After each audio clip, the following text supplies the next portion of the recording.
In light of a brilliant analysis of the philosophy of Crea, which I will be including in the description below, one particular aspect of this video fascinates me and, at its core, has continued to baffle me.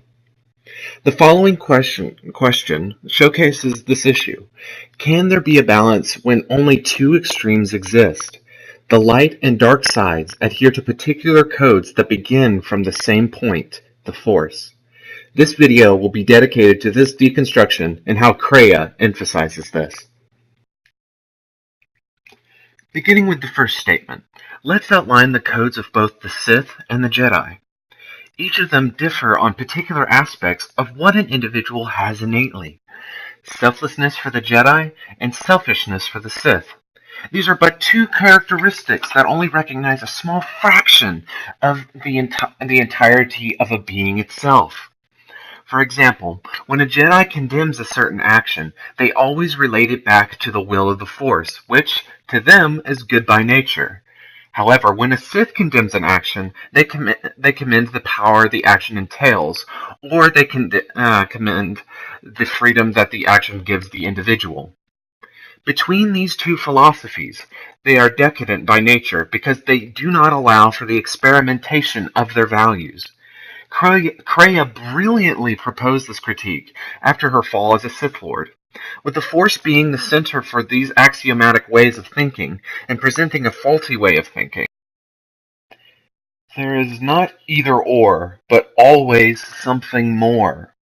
This brings us back to our original point. Can a balance be achieved between the two extremes? The short answer is no, there can't. Allow me to explain.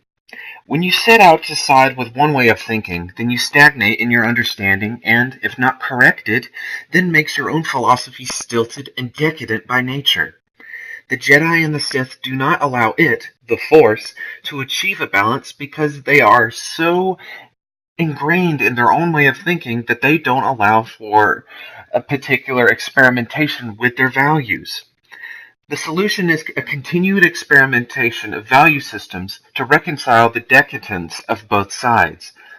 Malleable beings, after all, require malleable value systems, and not simply change the aesthetic of the value system while still originating from the use of the Force.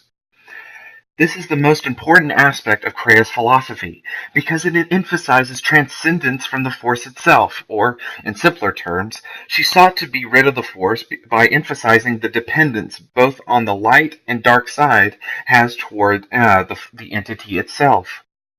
Crea was an Übermensch that failed to transcend both philosophies, and thus the repetition of light and dark will persist so long as the philosophies exist.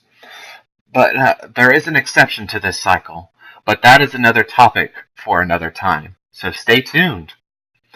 I hope you all have enjoyed this response video, and to the very man I am responding to, I hope to see a response to this little video.